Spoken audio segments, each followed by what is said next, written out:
Welcome to a very exciting and brand new series called Getting Off Suboxone. In this new series, I'm going to upload many training videos as I want to be so thorough on this topic that trying to put all the information into one video would have been a monumental task. And ultimately, I believe that doing a series with many different videos on getting off Suboxone and how to get off Suboxone will be by far the best way for you to learn these strategies and tactics. The first topic we're going to cover is, what is Suboxone? Is Suboxone an opioid? And we're also going to cover the common Suboxone misconceptions and myths, and we're going to correct those so we can all start off on the right foot together. Additionally, this Getting Off Suboxone series could potentially be used by anybody that is on any other buprenorphine formulation, such as Subutex or Zubsolv, for example. Now, let's begin. Suboxone is a prescription medication containing two drugs, buprenorphine and Naloxone. Note, the ratio of these drugs in the Suboxone formulations is a 4-to-1 buprenorphine to Naloxone ratio. The most common dosage, though not the only one available, is Suboxone containing 8 mg buprenorphine with 2 mg Naloxone. Buprenorphine is a controlled substance and semi-synthetic opioid. Buprenorphine attaches and binds to the same opioid receptors in the brain and other parts of the body that drugs like heroin, oxycodone, hydrocodone, morphine, and other opioids bind to. Once it attaches to these opioid receptors, buprenorphine mimics the effects of the drugs I just mentioned, though it's not as powerful. For this reason, buprenorphine is referred to as a partial opioid agonist. Here is the biochemistry definition of the word agonist. Quote, a substance that initiates a physiological response when combined with a receptor. End quote. The other opioid drugs I just mentioned are known as full opioid agonists because they activate the opioid receptors in a stronger and more complete way than buprenorphine. Naloxone is the other drug present in Suboxone. Naloxone is a pure opioid antagonist, and here's the biochemistry definition of antagonist. Quote, a substance that interferes with or inhibits the physiological action of another. End quote. You may have heard of a naloxone shot or nasal spray, brand name Narcan, which is the drug given to people that overdose on opioids because an injection of naloxone puts the opioid user into instant withdrawal, thus saving them from health issues and death.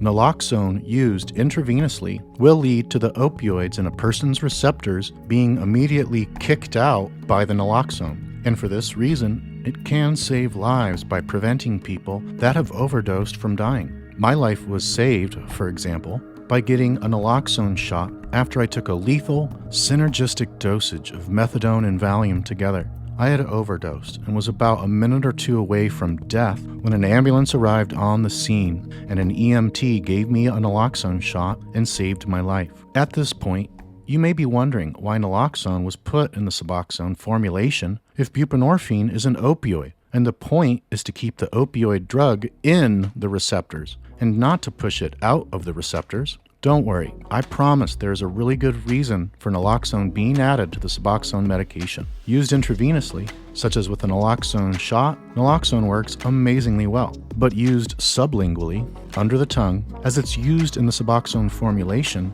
naloxone has basically no bioavailability. This means that when you use Suboxone sublingually, as prescribed, you'll only get the opioid effects from the buprenorphine, and you don't experience effects from the naloxone. Naloxone was added to the Suboxone medication to deter people from injecting Suboxone. Subutex, a brand name medication that only contains buprenorphine without the addition of naloxone, can be injected and thus abused. If an individual injects Suboxone, the addition of the opioid antagonist naloxone will now be bioavailable and will cause the person to get very sick, as they will go into an immediate naloxone precipitated withdrawal, which is way worse than the normal acute opioid withdrawal, typically.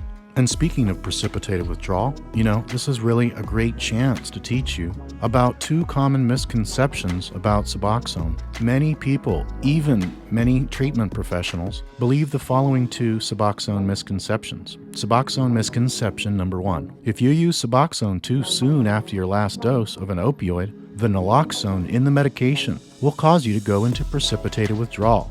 The truth. Used orally, the naloxone present in Suboxone has basically no bioavailability, and thus cannot cause a precipitated withdrawal. Naloxone needs to be used intravenously or as a nasal spray to work. The truth is that buprenorphine has a very strong binding affinity, but a low intrinsic value at the mu opioid receptors. Thus, if you've been taking a full opioid agonist, such as hydrocodone or oxycodone, heroin, methadone, or one of the many others, the buprenorphine will kick out the full opioid agonists from your receptors and not activate the receptors with the same amount of power, since buprenorphine is only a partial agonist and not a full agonist. This results in a net decrease in opioid receptor stimulation and activation, leading blood opioid concentrations to fall below the required level to satisfy your opioid-dependent neurons, thus causing a buprenorphine-precipitated,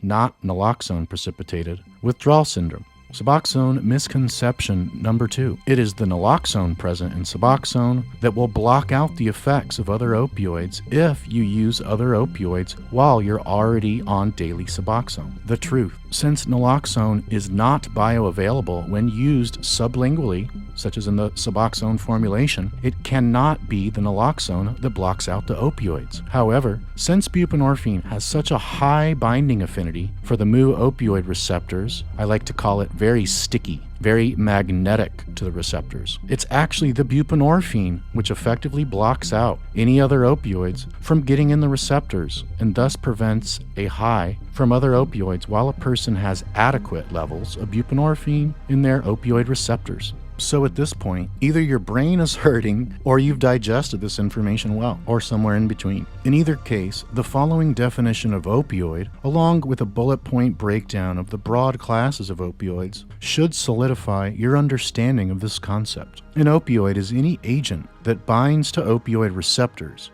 which are protein molecules located on the membranes of some nerve cells, found principally in the central nervous system and gastrointestinal tract, and elicits a response. There are 4 broad classes of opioids. 1. Endogenous opioid, that is, naturally produced in the body, endorphins and enkephalins. Number 2. Opium alkaloids, such as morphine and codeine, which are naturally occurring from the opium poppy plant. 3. Semi-synthetic opioids, such as heroin, oxycodone, and buprenorphine. And 4. Fully synthetic opioids, such as methadone, that have structures unrelated to the opium alkaloids. As you can surmount from the bullet point list covered, buprenorphine is an opioid in the specific category of semi-synthetic opioids. Here's the definition of the term semi-synthetic. Quote, of a substance made by synthesis from a naturally occurring material. So to sum things up, buprenorphine is not a naturally occurring opiate, such as morphine and codeine, which are both present in the opium poppy plant. However, buprenorphine is a drug created by scientists that used some of the natural alkaloids present in the opium poppy. Buprenorphine is a semi-synthetic analog of thebaine.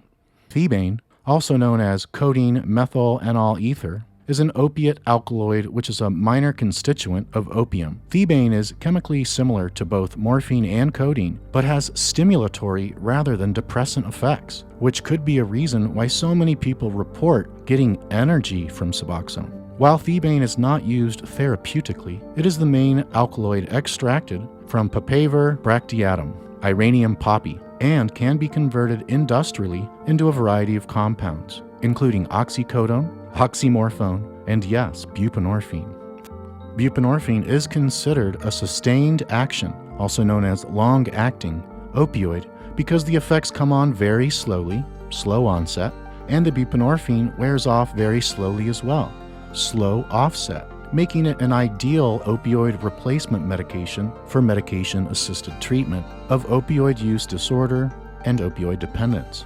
However, since buprenorphine is an opioid, this means that while the user gets temporary relief while taking Suboxone, getting off the medication can be very hard for certain individuals, since it's still an opioid, and quite a powerful one at that. So, is Suboxone an opioid? Well, the short answer is yes, and now you know the long answer as well. By the way, if you've listened to every single part of this video rather than just skimming it, you're a total nerd just like me. But even if you just skimmed this video, I love you anyway. If you have any comments or questions on the topic of what is Suboxone an opioid, feel free to post them in the comment box below. And stay tuned for video 2 of the Getting Off Suboxone series coming out very soon.